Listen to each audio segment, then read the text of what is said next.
hundreds and millions of other children around the world, and getting to look up to people such as you with your heart for the I know that that's difficult, but the more we talk about these issues, the more, you know, parents are aware that it's not always, like we said, a stranger. You have to be really hyper aware of what's going on at home too. So yeah. So also along with that, in your interview with Trish Reagan, how did you talked about helping restore the funds for child advocacy centers. How did you help restore the funds? Because I believe it is so important for children to have a place to go when they're a victim of this abuse and these crimes. So how did you help to restore the funding?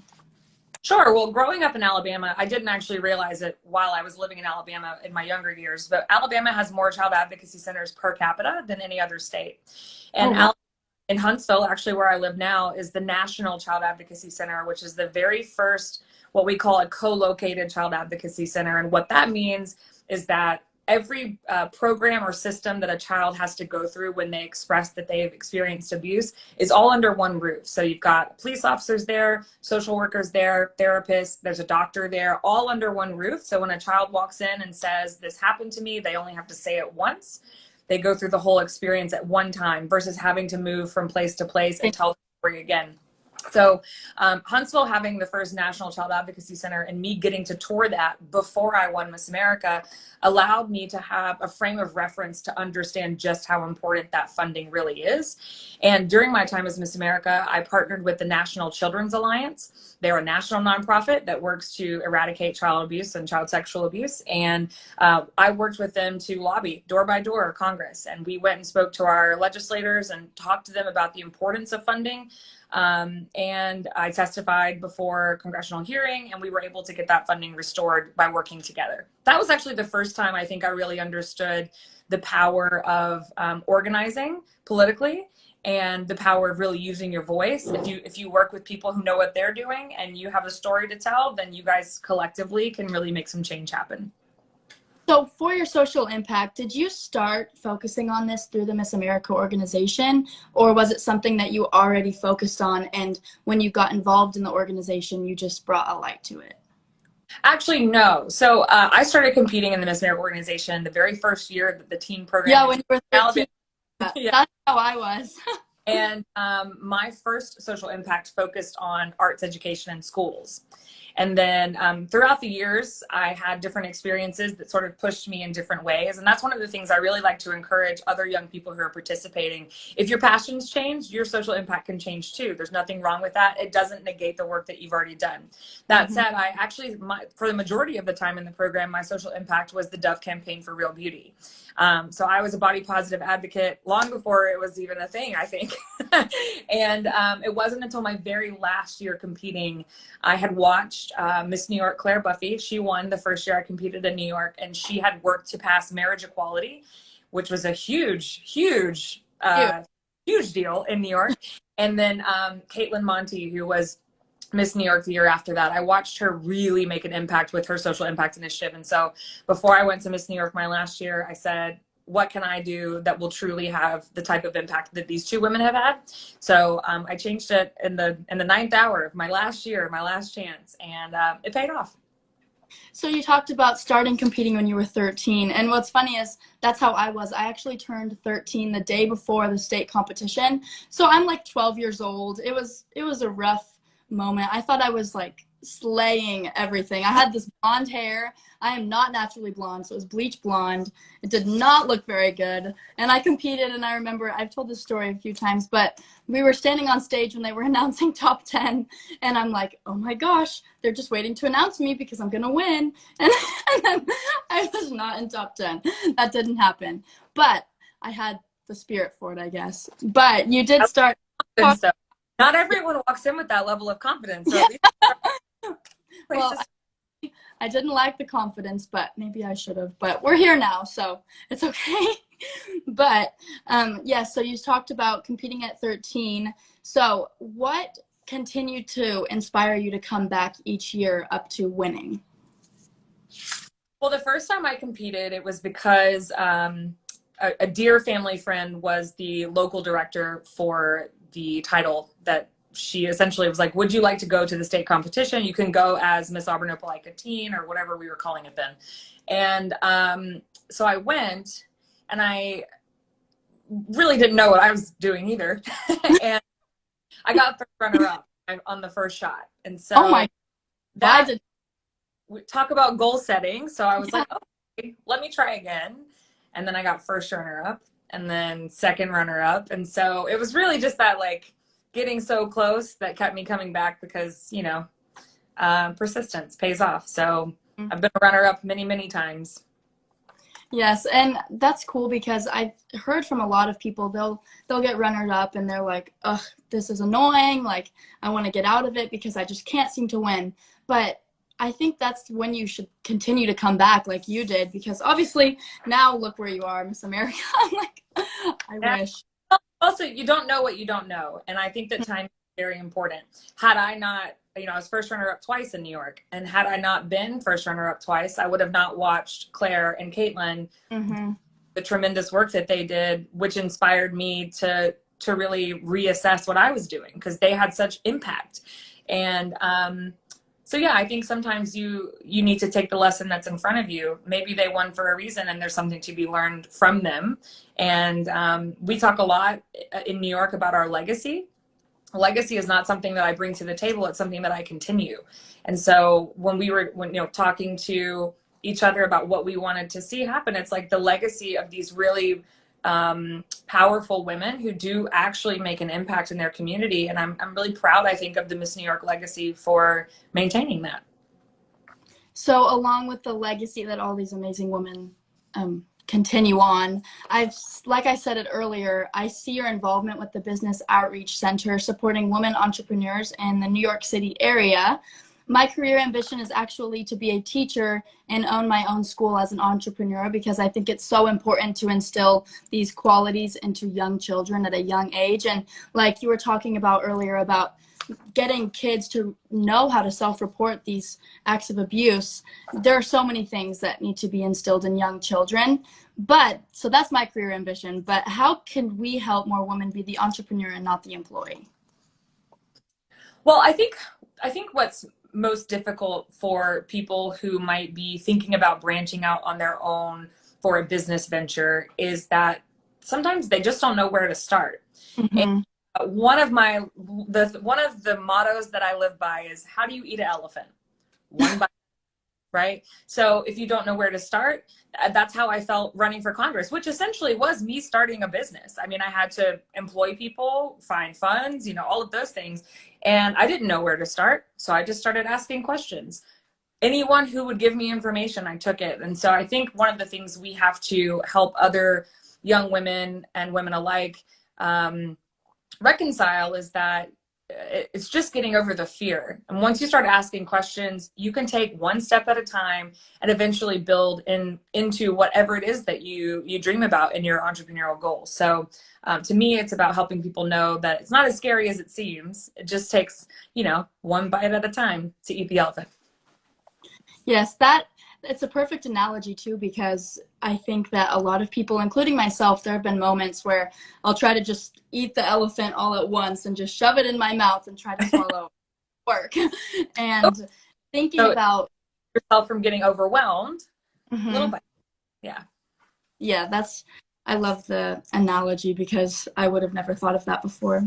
So I also saw that you were involved in introducing STEM scholarships into the Miss America program, and my emphasis for my career is based upon STEM, so thank you for that. We actually just filled out scholarships to turn in, and I applied for the STEM scholarship that they will be giving this week at Miss Texas's Outstanding Teen.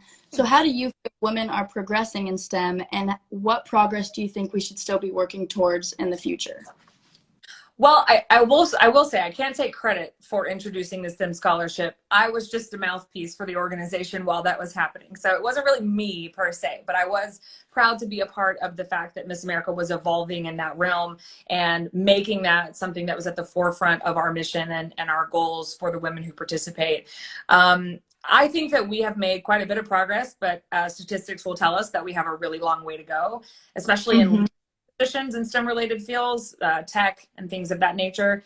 And so I was a kid who I didn't really gravitate towards STEM subjects. And I think that part of that was because I succumbed to the old, sometimes girls just aren't good at math kind of thing, and really allowed myself to lean into my creative side. And I was a good writer and those things. So what I would say we should focus on is kids in those earlier ages, and making sure that they feel the confidence that they need in order to excel in those subjects, so that by the time that they graduate high school and they're off to college, they're not intimidated by those subjects. And I think sometimes it's a little bit more of just what we speak into existence versus what is actually true. So I'm proud that we've had progress, but I think we could be doing a lot more.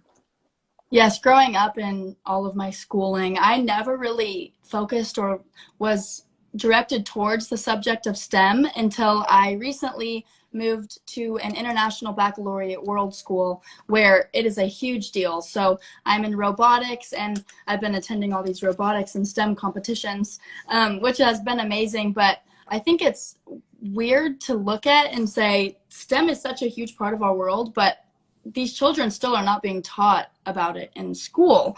Mm-hmm. So going back to the whole entrepreneurship and teaching and all of that, it's like, it's something that I don't understand, but hopefully as a teacher and owning my own school, that can be something that I can help get into schooling. For sure. It sounds like you've got a lot figured out. I try to. I have an amazing mom. She's my best friend, and she has everything finished. She knows what she wants to do and when she wants to do it, and she's there. So I've definitely had an amazing role model to look up to. But okay, also going back to the entrepreneurship and women, so I saw that your mom and grandma both ran dance studios. Is that correct? Yeah. Okay, so they both studios.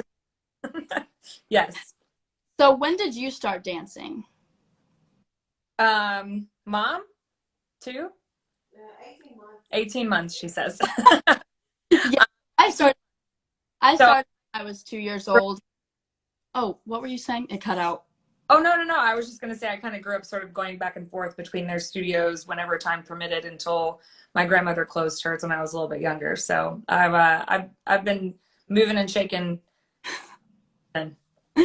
So yes, I started at 2 years old as well. So I did company. I started company when I was around 5 in all genres, but I fell in love with tap and focused on it for Miss America. So you're a tapper too. I think it's cool. We're both Mallorys and both tappers. So it's kind of creepy. We have so many similarities. But how did you get focused on tap dancing? Did you always do tap when you were competing, or was it of all genres? Because the first year I competed, I did jazz, but now I'm in tap. So I think for the purposes of, I've always loved to tap, but for the purposes of competition, I wanted to stand out. And I had been watching Miss Alabama, not the team competition because it didn't exist yet, but I had been watching Miss Alabama growing up for a good while, and noticed that it was always lyrical or jazz. Not many people ever tapped. And so when we were thinking about what I was going to do for the team competition that first year, I think we landed on tap because I was like, well, if I'm going to dance, I want to be, a standout in what I'm doing. And I was always a good jazz dancer, but I knew that there were some that were probably going to be better than me. So I wanted to show my personality and be able to have upbeat and fun music, and also be memorable. And it served me well always, because there was hardly ever anyone who ever tapped whenever I was. That's how I am. There's one other tapper in the teen division, I think, but I think it's cool. I get to relate with her on that. And Alicia Clifton, she was third runner-up, I think. Yes. Yes. No, second. Okay, I don't remember. Second or third. Sorry, Alicia, if you're watching this, but big fan. But she choreographed my tap dance. So I'm dancing to Queen's Don't Stop Me Now, which I'm so excited about. Oh my gosh, a light just turned off, but who cares? One less light, but we're still going. But yeah, I'm dancing to Queen's Don't Stop Me Now, which I love because it's an opportunity for me to perform and show my personality. And I love to talk. And in my dance, I get to mouth the lyrics on some parts. And it's just, I think it goes perfect. But I do have to ask, do you still tap dance? Well, first of all, solid song choice. One of my big things always is for the person who's on stage to be able to connect with as many people in the audience as possible. And so a song like that, there's not going to be a single person in the audience who doesn't know that song. So that's always fun. And yes, I still do tap. I, take classes here and there. Shay Sullivan, who did my choreography for Miss America, she taught a class at BDC not too long ago. So I took her virtual class. I'm not as quick as I used to be, but I still like to take class from time to time. My mom's gonna kill me for exposing her on this, but she tried to learn tap a few months ago, and I was trying to be her teacher. She actually did pretty good, but she doesn't like to show off that she learned to tap a little bit. And I'm like, girl, show it off. I get it. My dad will shuffle ball change in the kitchen from time to time. Okay, so what was your favorite phase of competition when you competed? Oh, probably talent. Usually I feel like that's when, outside of the interview room, which for me for a long time was hit or miss. I used to get so in my head for interviews, but talent was always the place where I felt comfortable. I could be myself. I knew what I was doing. I felt, that was the opportunity where the judges got to see me the most. So that was always my favorite phase. What about you? I would have to say either talent or interview. Like you said, it can be hit or miss, but lately, actually, my interviews, I've been feeling good about them because it's interesting. I used to be like, I only want to get questions from my paperwork and about my social impact and my resume. And if I get a current event question, oh my gosh, I'd freak out. But for some reason this year, I love getting the current event questions and the things you wouldn't expect. And I think that's because I like to be on my toes. And ironically, with tap dancing, I dance on my tips of my toes. So it goes along with that. But I love being kept on the tips of my toes and not really knowing what to expect. So I think either interview or talent. Talent, what am I saying? Talent I definitely love because, like you were saying, everyone knows Queen, everyone knows Don't Stop Me Now. So I love to watch out and see everyone like groove into it. I'm like, yes, you need to be up on the stage. But I love both of those. Fun to get the audience involved, and I think that makes it more fun for the judges too. They feel that energy. Mm-hmm. And interacting with the judges, it's like they're not just watching. So that's my favorite thing, is getting to interact and putting a smile on their faces when I'm sure they're exhausted from all the talents they have to watch. Okay, so I did see one of your Instagram posts actually about the opportunities you've gained by winning Miss America, but I didn't, obviously these people don't all see that. So what opportunities did you gain by winning Miss America and just competing in the organization? Well, I would say that they're pretty endless. One of the things that I really try to do at every turn when I can is to debunk some of the stereotypes that people have about what being Miss America means. So first and foremost, I earned over $75,000 in scholarship. That was a huge gain, right, from the program. I learned networking skills and relationship building skills. I learned how to formulate an opinion on just about any topic. I learned how to prepare and set goals. And I would say the greatest thing that I gained was the friendships over the years. All of my best girlfriends pretty much are from the Miss America organization. And it's not just girlfriends, it's, people who've mentored me. I'm texting earlier today with Paul Brown, who was a member of our board in Miss New York, who is now judging Miss Arkansas right now. So, that's so fun. Lots of friendships and mentorships and people who have really poured into me as a human being. And so, here we are. I started at 13 and I'm 32. So all these years later, still having those relationships. I actually saw Bill Alverson joined just a few minutes ago. He's one of those relationships too. I don't think he's still here, but, just knowing that those people are in my life and that those relationships are all over the country. I mean, literally, I can travel to any state in America and I know people there through this program. And to me, that's really special. That is so special. And I'm sure this goes along with my next question. So I developed my own website, MalloryLorant.com, which you can go check out. And I saw your website too, but on mine, it's where I share about my journey, my goals, and what I'm doing to accomplish them, and overall just what I'm passionate about, and obviously competition. So how do you handle, obviously you've grown up a lot since Miss America competition, but how did you handle as a teenager and as a young adult having all of this information out on the web, I guess, about you, while at the same Hmm. time able to handle your emotions and dealing with anything that a normal human being deals with? Uh, well, it's been a little bit of a roller coaster, I won't lie. There were times when I handled it just fine, and then there were times when I did not handle it well at all. And I think, it comes with age and maturity to understand that criticism usually comes from people who aren't doing more than you.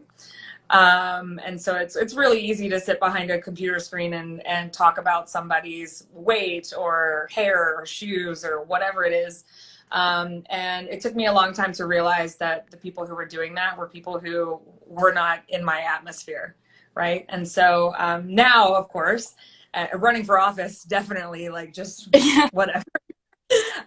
It's literally no sweat off my back now. But when I was younger, I did struggle with it quite a bit. And so I encourage anyone who's watching, if you're involved in the program or you follow it, please know that words stick for a long time, and it costs nothing to be kind. And that these young women who are participating are doing really great things. And, your negativity is not wanted. But yeah, I think especially, I mean, I know you've grown up in the age of social media and the internet, right? So people just say whatever they want. So yeah, it's been like this over the years. Yeah, so I've watched some of your interviews and your TED Talk, and I just want to say that you are so inspiring with all of your strength, and your courage is contagious. I loved that. I watched that this morning, and I made sure to show some of my Lone Star princesses who are here. I made sure to show them that because it's an amazing message for everyone to see. It's not just something that we should, I mean, really, it's not something we should even have to say. It should be common sense. Like, courage is contagious, and words are hurtful. They can be, and like you said, they stick. And obviously, growing up in school and social media, there have been moments where I've dealt with the same exact thing, not nearly to the same level, but the same thing in a sense. And even, I mean, I don't know. I think that it's crazy that people just don't understand. Like, it's not cool. I'm like, you're cool. It's But age old, especially when it comes to the internet. If you don't have anything nice to say, then just don't. It's not hard. yes, obviously I love social media because we can do things like this, but part of me is like, I just want to delete it all. Let's swipe my phone. Okay. And then, is there a particular woman who has influenced you the most, and why? Outside of my mother, Well, yeah, obviously. That's what I say. I get the question in an interview, and I'm like, I've been told, even if it's my mom, I should say something else. So that's kind of, well, I think if you have a good relationship with your mom and she is inspiring, it's a pretty easy one. And my mother is wonderful and inspiring. I would say the woman who's had the most influence on my life outside of my mom is probably my best friend, Ashley. We grew up together, and she's just a tremendous human being who had quite a few obstacles in her early childhood and young adulthood, and has managed to turn into a rock star of a human being and lives in Europe. And oh it's my just, God. and so she's just a really, she's just an amazing human being, and she is always the grounding space when needed. I want to live in Europe. No, Me too. let's live in Europe. Maybe that's next. Yes. Hey, if you write it down, maybe you can do it with the goal thing. You can write it down and achieve it. Okay, well, so Miss Texas and Miss Texas Outstanding Teens begin tomorrow. Like I was saying, actually, Miss Texas, they checked in today, but teens check in tomorrow. So, are there any final words of advice you have for me and my fellow competitors who are also watching this? Absolutely. Talk to each other. Put your phones down, hang out, speak to every single person in the room. Take a moment to have a conversation with each person there. There is something to be gained from everyone who's around you, and really cherish that time, because it goes by fast. And also, as I mentioned, these are the friendships that you'll have for life if you just take a few minutes to invest in the people that are around you. And then if you are the person who wins, everyone's happy that you won because you win. So lots to gain from being that person in the room. So I highly encourage that. Also, going along with that, I've noticed that when I have my phone on me and I'm looking at social media, there's always something that I miss. That's either someone walking by or something happening in the corner of the room. And it's always something that I'm going to miss because I have my head in my phone. And that's been something I've been focusing on lately. Just actually last weekend, or maybe 2 weekends ago, I can't remember, we went to Miss Oklahoma, and I just didn't go on my phone at all, other than posting on Instagram, obviously, because I got to meet amazing people. But I didn't go on my phone at all, and I got to meet the new Miss Oklahoma, the new Miss Oklahoma's Outstanding Teen, and a lot of formers. So it's like, it's just amazing, and I'm really looking forward to doing that this week with all of my new friends, because there are a lot of new girls competing, and that's great advice, so thank you. Also, I have to say, this interview is definitely one of my greatest highlights, and you have to be coming up in my interview. So if any judges seeing this, hi, get ready to hear about this in my interview. But I'm glad it's out. Yes, I cannot thank you enough for agreeing to do this and being somewhat of my support team on this journey, and just joining me for all of this fun interview stuff. So, thank you so much. Please give Alicia a hug for me. I have not seen her in so long, and I am wishing you the best of luck this week, and I'll be following along. Thank you. It was great talking to you, and hopefully we can talk soon, and maybe next time I talk to you, you'll be in Europe. Let's see. or holding office. Yes, holding office too.